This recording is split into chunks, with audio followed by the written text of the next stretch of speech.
Are there any speeches on the part of the majority? The chair recognizes Councilman Jones. Thank you, Mr. Chairman.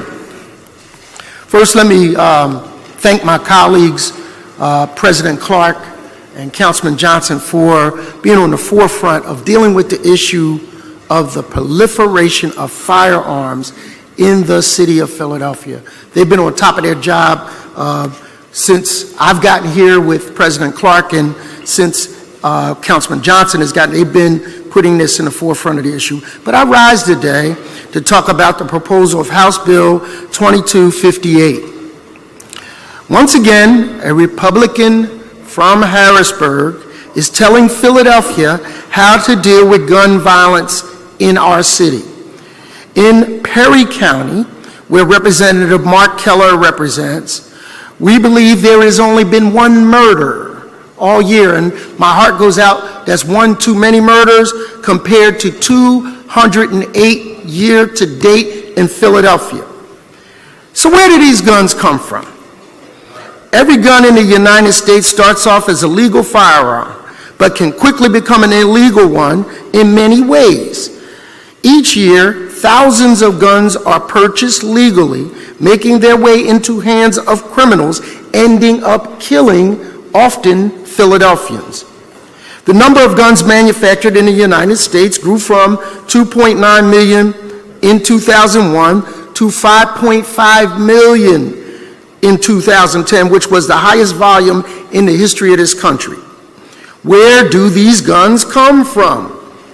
Sometimes from corrupt firearms dealers. Statistics suggest that criminals purchase these guns from these corrupt firearms licensed dealers, knowing good and well there's a big chance that they will never get caught selling them to people who have nefarious reasons for purchasing them. They do so under the cloak of the NRA, feeling safe that their rights, Second Amendment rights, will be protected by them. Where do these guns come from? Sometimes you can go in a bar and rent them just like in a red box movie that you get. Often, too often, people are coming from out of state. They go to the Carolinas, where gun purchases are relatively frequent and easy to do, and then bring them back here. Another way that these guns find their way here are through straw purchases. They are conducted openly in a suggestive manner, that a person comes with another person, picks out the gun that they like, the other person with them offers correct and true ID, and then they wind off passing off the gun. Where do these guns come from? Well, I've been to North Philadelphia in Clark's district. I've been to South Philadelphia in Kenyatta's district. I've been to Janie Blackwell's district. I've been to the Hitherlands of the Northeast. And I can't find a gun manufacturing company in Philadelphia. So where do these guns come from?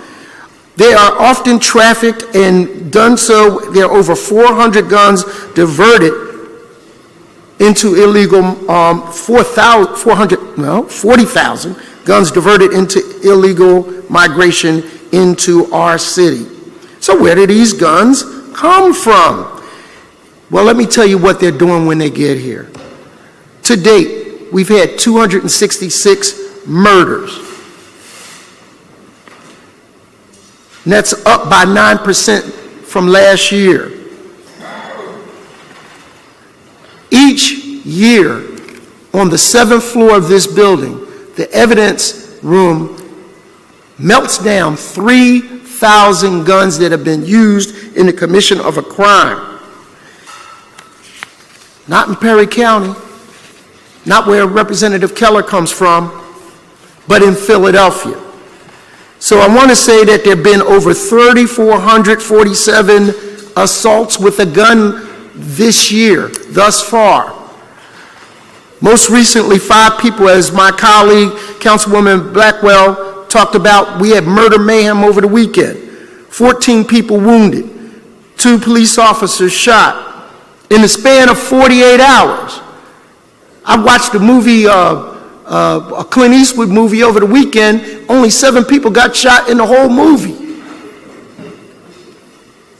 Philadelphia County has the largest share of gun violence in any other county in the Commonwealth.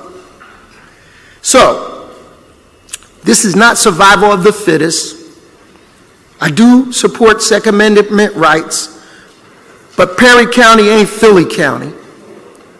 And when he has his hearings, I'll be there to tell him that personally. So, I want to thank this council for being stand-up men and women in a sit-down world. Thank you, Mr. Chair. Thank you, Councilman.